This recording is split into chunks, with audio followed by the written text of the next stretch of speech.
Hey everybody, BTO Pro here. Today I'm actually recording with audio. I only say that because I shot a video of me making a theme in HAXcms and it was worthless. So instead you're going to see a non-code version of what's progressing with HAXcms and Hax in general. It's been a while since I did an update because we've been down deep in the mine that is JavaScript land.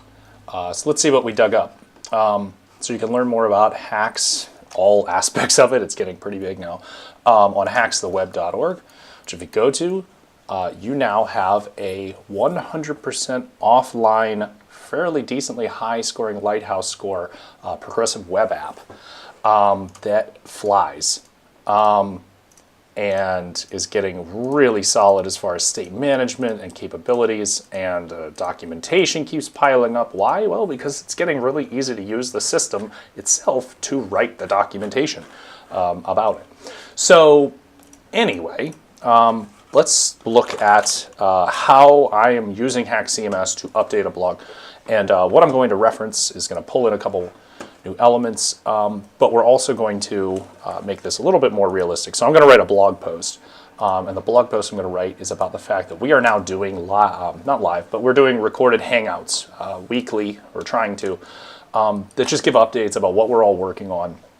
We were previously doing these meetings in person, and instead we switched to doing them via Zoom so that we could record them and just have another thing that kind of gives you a window into our world. So there's notes from when we did this on 3/11. We just did one today. It's not 3/11. I don't know who doesn't know their dates. So I'm going to edit this Markdown file. This is the old way, right? I would change that to February. Okay, and then I will go. And so maybe you're used to doing this in different systems as far as the way that you edit stuff. I go and edit that file's name, just doing that real quick, mostly for historical purposes. But so I've got this in Markdown. It's got the show notes, if you will. And then on YouTube, we've actually got our first episode up, if you will. That's just kind of our review. You can skim through it. It might be interesting to, go through at double speed or something and just kind of see us talking through some of the deeper aspects of the code behind Hax. So I'm going to make a blog post about this using some new elements we have. So this is HAXcms. It's running local on my machine. You can see we're starting to build out a whole bunch of other spaces. And the reason I can do that so easily is because when I click this button for the demo, all the things, I can now pick a theme. Let's do a slide player theme, and we'll set a color of deep orange and hit let's go. And that I am going to effectively get a little tiny site that exists as a result of that, which if we look on the file system, I have for the demo.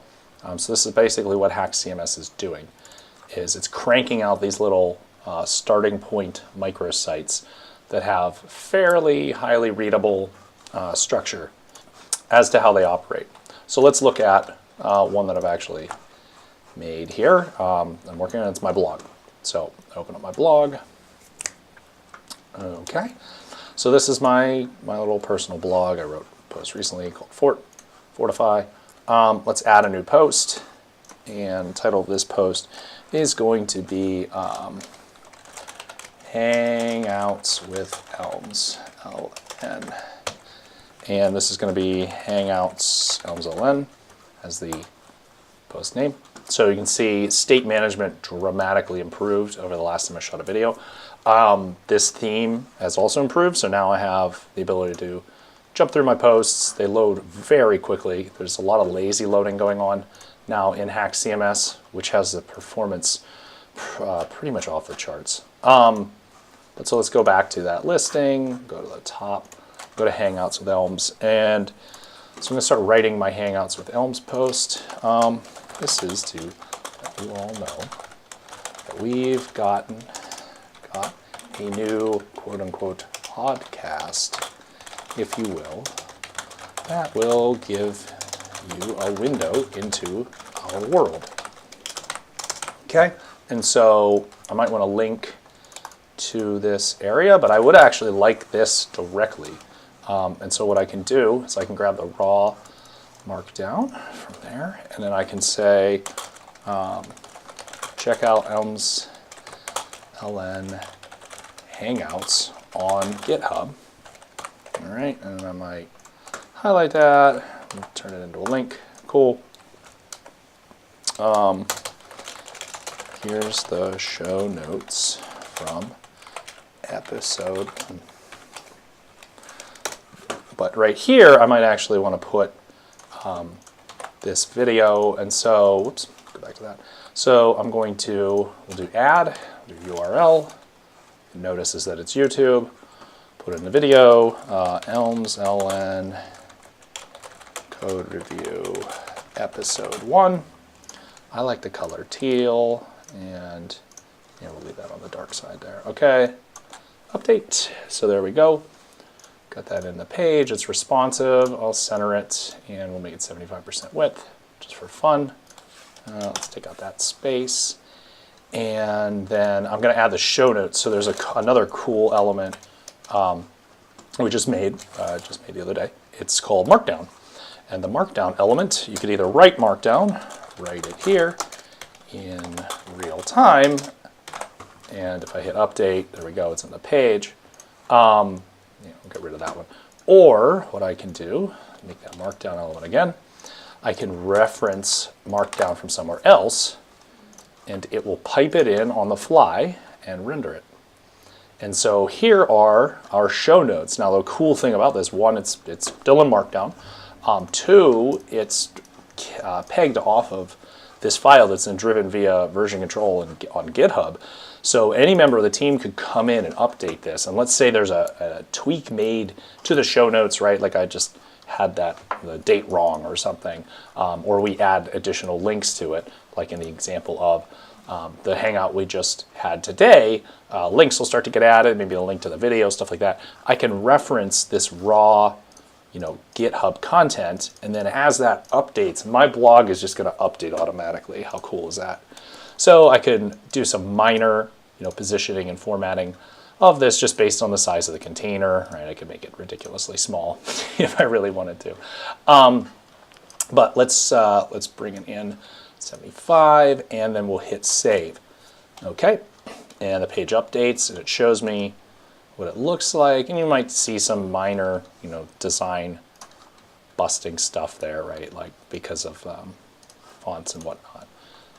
There we go, in that remote updated stuff. So now we've got this loaded in remotely. It's all right there. I can't edit it though, which is a good thing in this case because it came from somewhere else. And now maybe I also want to say, here's the show notes from episode 1.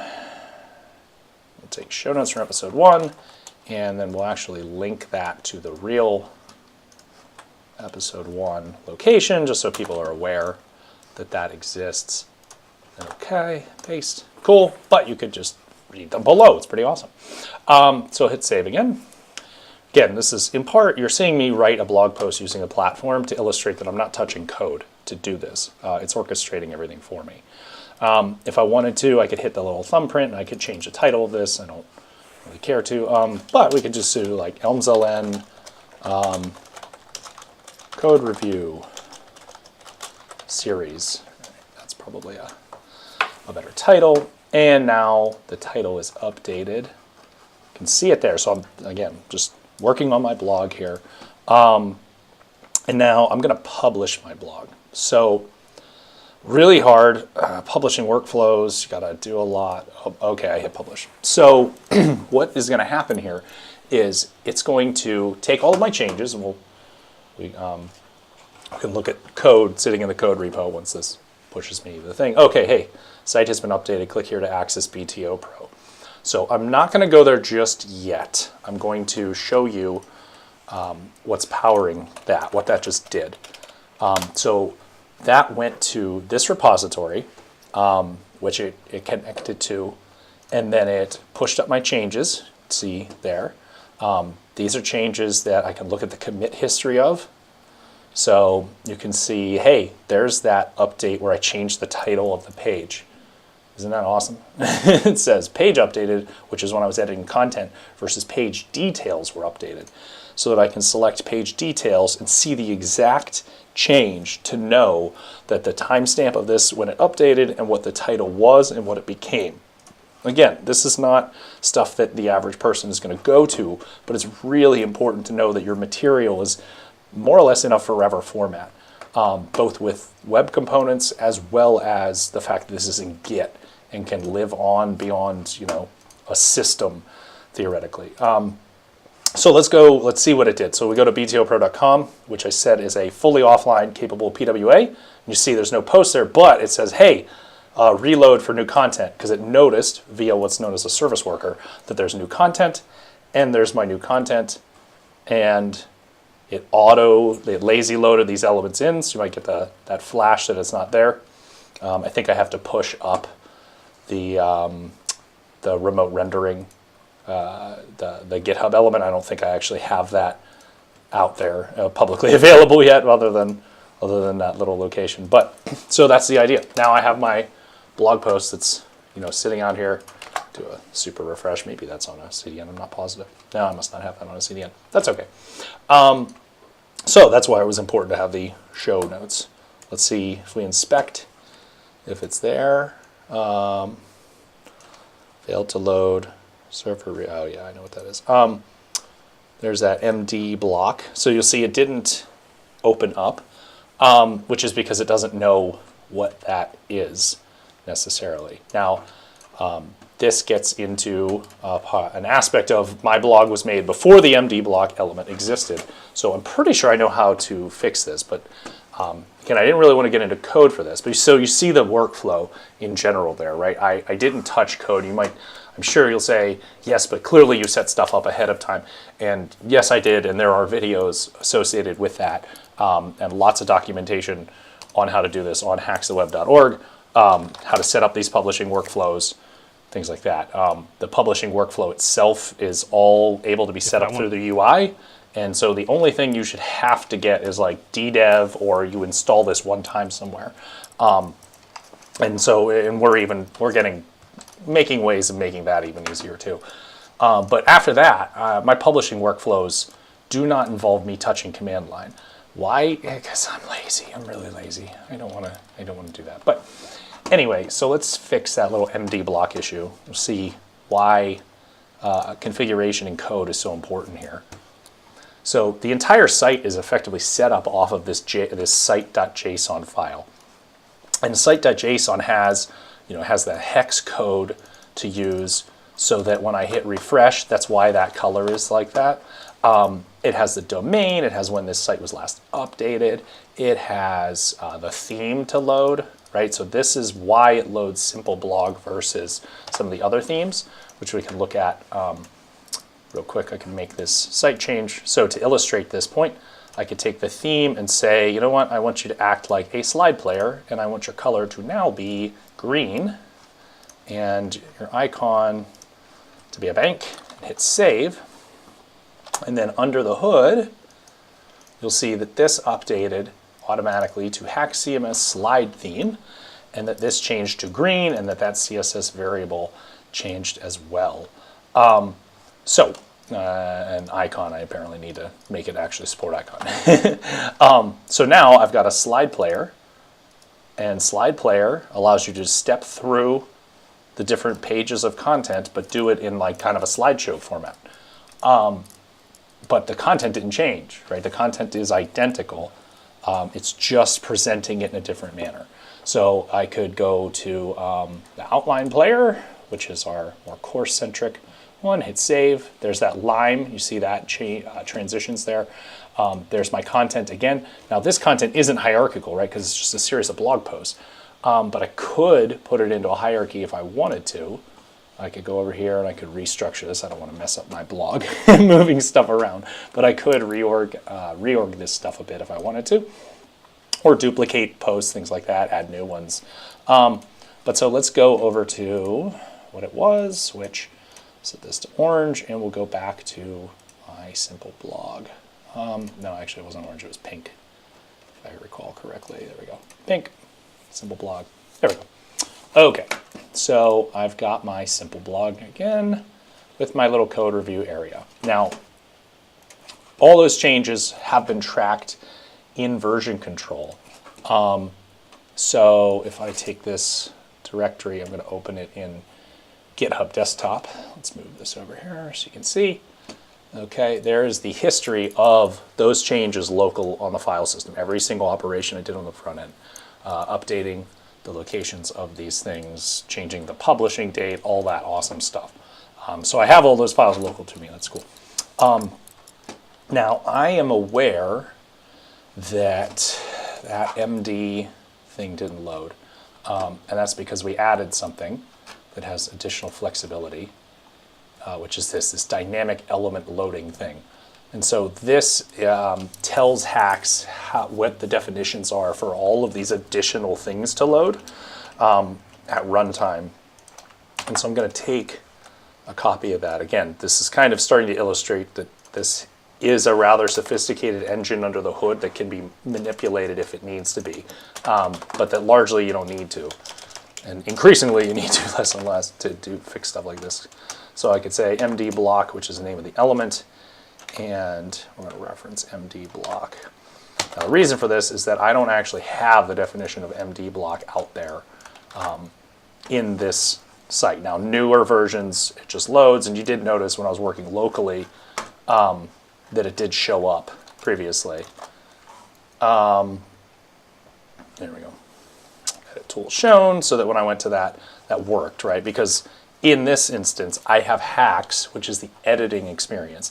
And HAX, in order to supply this area for things to make, gave me the definition of Markdown, that Markdown block editor. But because when I published, I'm trying to, the incentive is on front-end performance and to get you that content as quickly as possible, I didn't ship all of the definitions, right? So I didn't ship this unless something said to, basically. So under the hood, I have, these changes in here. I copy these files in. All new sites that are produced, that's what that little test site is, have this dynamic element loader aspect. And this is something that, perhaps we go and create a way that automatically updates that, right? That probably put that in the issue queue now. But so let's publish our site again. We'll see the changes go out to the website again. So I'll go back to github.com/btopro/blog. Okay, it says it's available, so I'm going to go to it. And we'll sit here. I may have gotten to it before the cache got updated for it. Because, GitHub Pages does need to, this is writing off GitHub Pages, so it does need to refresh its pages. But now, because site.json has changed, right, you can see it right there. It has that information there. That now I should be able to reload this page. I think it'll ask me once it notices the change to the file. I need to super refresh, see if it notices the change to the file. Don't know that it published that. Let's see, site.json. There you go. Do a super refresh locally. It's kind of occasionally you'll get into like a browser caching issue associated with, when I'm publishing these things and I want to get access to them immediately. So that is the publishing pipeline, kind of end to end. Has this blog post there. I'll probably by the time you see this, I'll have that aspect fixed. I know what it is. So yeah, it's HAXcms is coming along really well. Starting to use it for publishing my personal blog, just as a test engine. HAXtheweb.org. So in fact, at this point, I can basically get rid of this little statement about, hey, excuse the mess, and just get rid of this top area of the site, hit save, and then have my new content there. Oh, I guess didn't actually hit save on that homepage. Now, did I? No. Get rid of you. Delete that plate. There we go. There we go. Save that time, so that I can publish But yeah, it's we're starting to push into other themes, other elements as a result of this. And the beauty of this is that the theme layer is completely abstract from the content we're producing. So what you're looking at as a theme is halfway decent for presenting like a little documentation site. But this will be used for education purposes for us to build out using this outline designer type of item and build new content structures to build online courses. All the while, what we're building is in a format that we can easily kind of throw the theme away and still leave the content there, which is really not something that other solutions have, where I could drop back to a development theme because I need to take a look at something, work on it, and then switch over to, slide presentation methodology for going through our courses, and then switch over to whatever n+1 additional theme I make. The slide player theme, just for context, slide player theme took about 40 minutes to do yesterday, most of which was talking through how I was going to do it, which then didn't get recorded, unfortunately. But so honestly, if I would have done it, it probably would have taken about 15 minutes. And I try to put time qualifiers on things, not to say like rah rah, I'm so wonderful, or our team is so wonderful, even though they are. It's to give perspective as to how transformative this is. When you're in the web components type of an approach to doing these things, we can roll out new functionality via our tooling, in minutes and start testing. When it previously was taking us weeks and months to prototype that. So it is a big hill to climb at first when getting into web components. I highly recommend reading the notes, or actually watching the blog posts that we did, because what we're talking about in those show notes is a lot of like how to get going with web components, and like the OpenWC initiative. It started some stuff associated with like Haunted, some other projects that we've worked on, but all of this knowledge is then reusable 100% in other applications. It's unlike anything we've ever worked on. So that, I'm BTO Pro. If you want to learn more about Elms Learning Network, the different initiatives we're working on, we're Elms LN on Twitter or on GitHub. And make sure to check out hackstheweb.org for all the latest and greatest. Hey, look, that construction went away.